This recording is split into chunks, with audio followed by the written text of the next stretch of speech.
Temperature. आणि राजस्थान मध्ये 50-60 degree पर्यंत टेम्परेचर जात.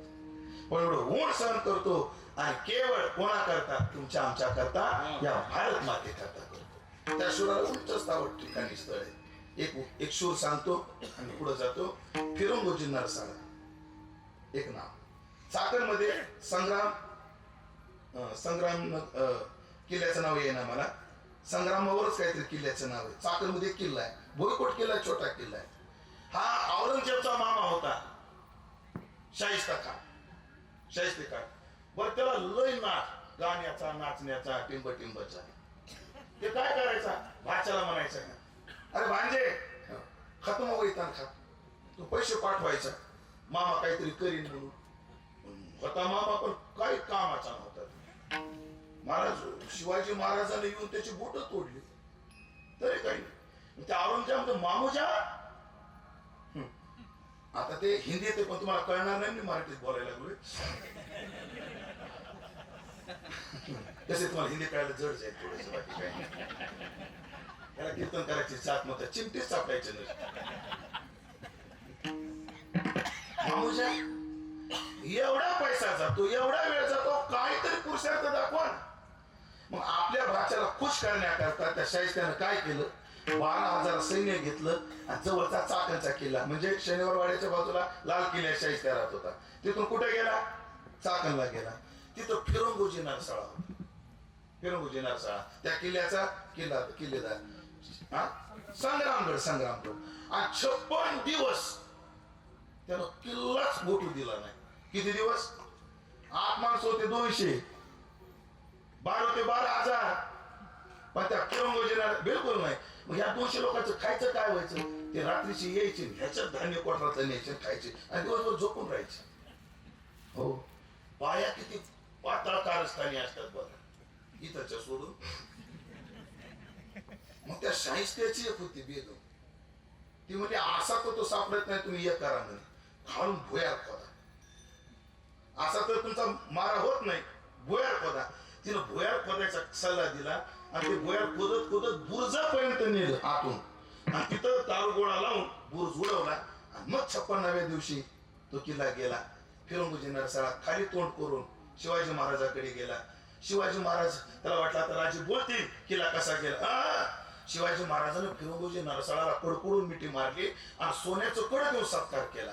माझा किल्ला गेला याचं मला दुःख नाही, फिरंगोजी तू 56 दिवस टिकवला याचा मला स्वाभिमान. पुढे काय झालं मला अजून सांगायची घटना पुढे. हा फिरंगोजी नरसाळा मला विश्वचरित्र येतो बघ, मला भी येतं शिवचरित्र.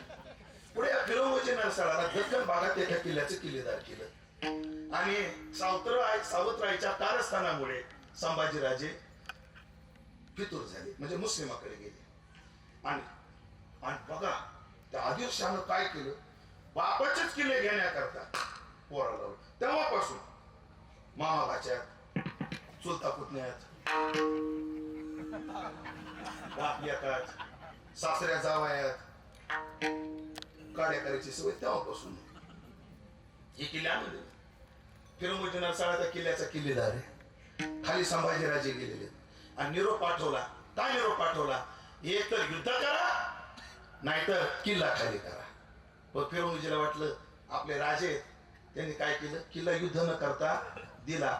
आणि जेव्हा रायगडावर फिरंगोजी आला, राजे एवढे चिडले, तुम्ही युद्ध करून जर दिला असता तर आम्हाला काही वाटलं नसतं. तुम्ही युद्ध न करता दिला. पण नाही, ते राजे होते. शिवाजी महाराज म्हटले म्हातारी मरती याचं दुःख नाही, काळ सोकावतो.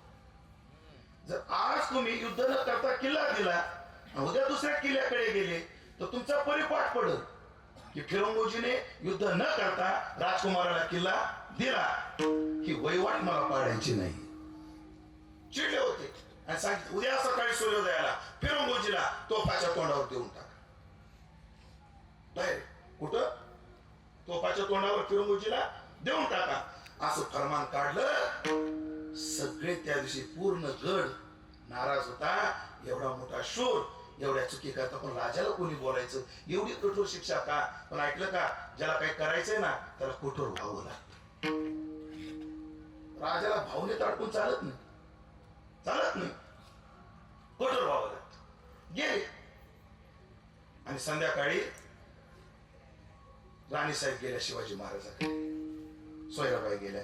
अहो तुम्हाला वाटत नाही किल्ले परत येतील, पण अशी माणसं पुन्हा येणार नाही.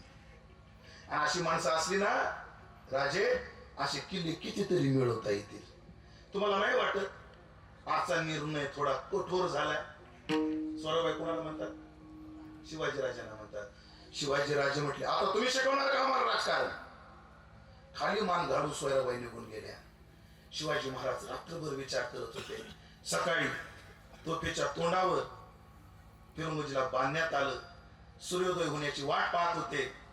ज्याने बांधलं त्यांच्या डोळ्यात पाणी होतं. जो डाग देणारा होता त्याचे हात त्याशी चळचळ कापत होते. जो धैर्याने देणारा त्या दिवशी त्याचे हात काय करत होते? चळचळ कापत होते. आणि तो घडी घडी राजवाड्याकडे पाहायचा. काही फरमान येतं का? काही फरमान येतं का? म्हणजे आताच्या भाषेत दयेचा अर्ज दिलाय राष्ट्रपतीकडून. काही हो काही येतं का? येतं का? वाट पाहत होता, काही दिसेना. शेवटी सूर्योदय झाला. देणार तेवढ्यात एकदा मागं पाहिलं आणि रुमाल हलवत कोणतरी पळत येत आहे हे दिसलं.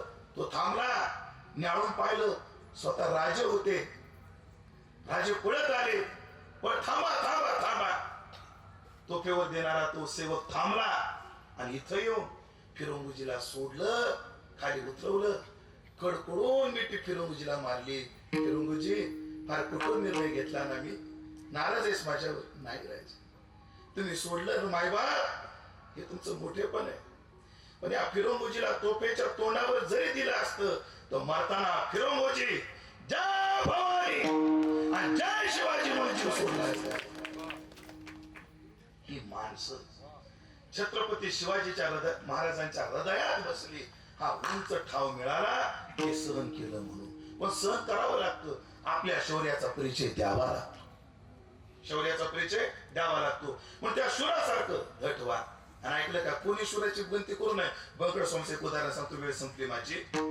एक राजाची दाढी करायला एक न्हावी आला. ते गोड घटना.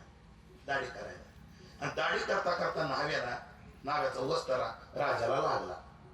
आबा न्हाव्याचा वस्तारा कोणाला लागला? राजाला. राजा असं केलं आणि न्हाव्याच्या तोंडातून गेलं, काय राजे, इथे तुम्हाला वस्त्राचा गाव सहन होईना, रणांगणावर तलवारीचा गाव कसा सहन होईल? किंमत केली. कोणी केली? राजा हो दिलं राजांनी दाढी. अय उभा आहे म्हणजे कोणाला? ए माझा भाला आणणार. मग नाव्याची पाचावर धरून माफ करा माफ करा, चुकून बोलू, काय काय चुकून थांबले जरा. तलवारीचा घाव कसा सहन करायचा असतो शिवराने ते तुला समजावून सांगतो. पण काय केलं? न्हाव्याचा पाय खाली, त्याच्यावर राजाने आपला पाय ठेवला, भाला घेतला आणि खास खोसला. राजाच्या पायाचा भेद करून एवढंच टोक न्हाव्याच्या पायात गेलं. न्हाव्याच्या पायात गेलो. राजा स्थिर होता आणि न्हावी घुमलत होता. आणि त्यांनी सांगितलं, अरे शूराची परीक्षा दाढी करताना होत नाही, शूराची परीक्षा रणांगणात होती. त्याच्या पाठीमागचा किती असे बरं. अशाचे का महाराजांनी मामासाहेब दांडेकरांची निंदा केली होती. आणि मामांची निंदा केल्यावर बंकट स्वामींनी दुसऱ्या दिवशी हा दृष्टांत दिला होता. घटना ती पडद्याच्या मागे सांगायची, सांगत नाही का दोन्ही नाव मोठे, कशा कोणाच्या भावना दुखवायच्या. असो शुरा ठाव उंच स्थळी, त्याप्रमाणे तुझं मन काय कर, दृढ कर. आणि अजून एक दृष्टांत देतात अभंगाच्या शेवटच्या. तुका म्हणे सती, तुका म्हणे सती, तुका म्हणे सती, तुका म्हणे सती, तुका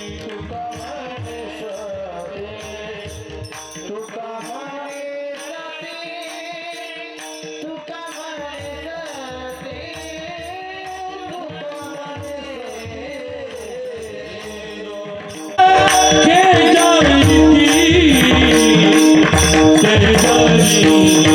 सती, तुका म्हणे सती.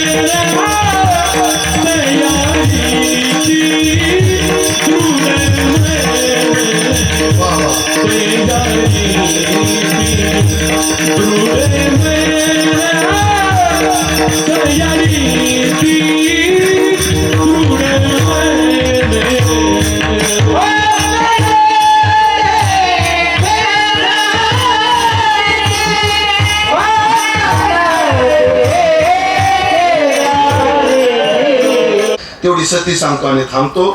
असं म्हणत म्हणत 11:45 10:30 वाजतेच वाटतं. अजून 5-10 मिनिटं वाटते फक्त. सती काय असते? सती एक प्रथा होती.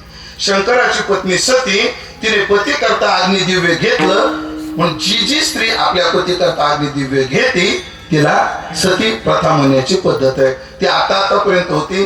राजा राममोहन राय यांनी या प्रथेवर काय केलं? आघात केला, बंदी आणली. ही प्रथा योग्यच होती, चांगली होती, पण तिचं पुन्हा विडंबन झालं. विडंबनामुळे ती फार त्रासदायक, महिला स्वातंत्र्यावर दगा आणणारी होती. ह्याच्यातल्या पॉझिटिव्ह बाजू आणि निगेटिव्ह बाजू सगळ्या म्हणता येतील, पण आता विस्तार नको. सती प्रथा काय असते ते आधी समजावून सांगतो, मग कळतं सतीचं धैर्य काय असतं. छत्रपती शिवाजी महाराज जेव्हा गेले तेव्हा सईबाई आधीच गेल्या होत्या. सोयराबाई राजाराम महाराजांमुळे थांबल्या होत्या. पुतळाबाई तेवढ्या काय गेल्या? सती गेल्या. सती गेल्या. ऐका, सती काय असते? सती जायच्या आधी सतीचं वाण घ्यावं लागतं. मी सती जाणार आहे असं जाहीर करावं लागतं. जाहीर केल्यावर तिचा सगळीकडे तिचा सन्मान होतो. सतीचे ते घेता वाण आणि बहु कठीण परिणाम. आणि जेव्हा तिचा पती मरतो, कोणाचा? त्या बाईचा, तेव्हा ती सती काय करते? वाड्यामध्ये जाऊन एक खांब पुजायचा असतो. त्याला सतीचा खांब म्हणतात. अंत्यविधीच्या आधी काय करायचा असतो? सतीचा खांब पुजायचा असतो. त्या सतीचा खांब म्हणजे हे माधवराव शिंदे आहेत ना, ते महाराष्ट्रातले आहेत. पण याचे मूळ पुरुष, आता मला त्यांचं नाव आठवे ना, ते साताऱ्याचे होते. कनेरखेडा नावाचं गाव आहे. महाजी शिंदे, कनेरखेडा त्यांचं गाव आहे. त्या गावात मी कीर्तन केलं. तिथं सतीचे 16 खांब आहेत. कारण त्या युद्धाचे गेले पानिपतला, तिथं जे शूर वीरगतीला गेले तिथं 16 जणी एका दिवशी सती गेलेल्या आहेत. कनेरखेड साताऱ्यात आहे. आणि ते 16 खांब तिथे आहेत. त्या खांबाकडे पाहिजे की वेगळंच तेज आहे, वादच नाही.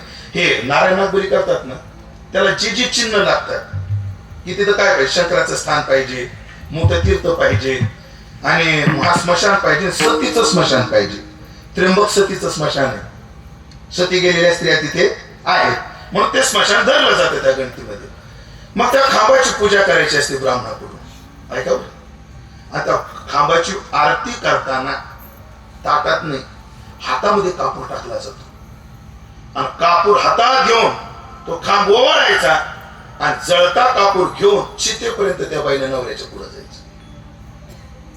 हातामध्ये तो जाळ घेऊन. पण कापूर संपला लगेच त्याच्या पुन्हा कापूर टाकला जातो. आणि हे वाण एवढं सोपं नाहीये. शेजेचा एकांत आगीपाशी कडे आणि छाकली अडुल्या आदोपात, एवढं सुद्धा करायचं नाही. सतीनं जर असं जरी केलं, जीव देव सुद्धा नरक आहे तिला. आता मग जाणे प्राणेश्वरा सवे आठवणी एका आणि उडी घाली म्हणे तुका. ते घेऊन जायचं आणि मग तिथं गेल्यानंतर तो सगळा विधी होऊन तिला चितेवर बसवलं जातं. आणि त्या हातातला कापूर असा सोडते पतीला आणि तिला अग्निडा त्याचा होतो. तिला म्हणतात सती. पण ही कालबाह्य रीती आहे. आणि ऐकलं का? प्रत्येक सुद्धा बघा तुम्ही, त्रेतायुगात रामप्रभू आपले दशरथ राजे गेले, तिने राण्याला जाऊ दिलं नाही. काय जाऊ दिलं नाही? जिच्यामुळे कार्य शिल्लक आहे त्या बाईला सती जायला परवानगी नाही. आता तर सती प्रथा बंदच झाली. सती प्रथा बंद झाली. जिच्यावर जिम्मेदारी आहे तिला थकायला परवानगी नाही. माई 2 मुली, 1 मुलगा, जन्म दिलेले 3 आहेत. पण असे भरपूर आहेत की जिम्मेदारी पेलण्याकरता थकायला परवानगी नाही. इंद्रजित देशमुख खूप मोठे व्याख्यात आहेत. त्यांचा मणक्याचा त्रास त्यांना झाला आणि संचितीला त्यांच्या मणक्यावर उपचार चालू होते. आणि शिवाजीराव भोसले त्यांना भेटायला गेले. इंद्रजित देशमुख साहेबांना भेटायला कोण गेले? शिवाजीराव भोसले गेले. आणि गेल्यानंतर 2 वाक्य म्हटले, ज्यांना त्यांची ट्युनिंग, हे स्वतः इंद्रजित साहेबांनी मला सांगितले. देशमुख साहेबांनी, ज्यांना दुसऱ्याचे कणे ताट करायचे त्यांना स्वतःचा कणा मोडून घ्यायला परवानगी नाही. ज्यांना दुसऱ्याला मार्गदर्शन करायचंय त्यांना थकायला आणि थांबायला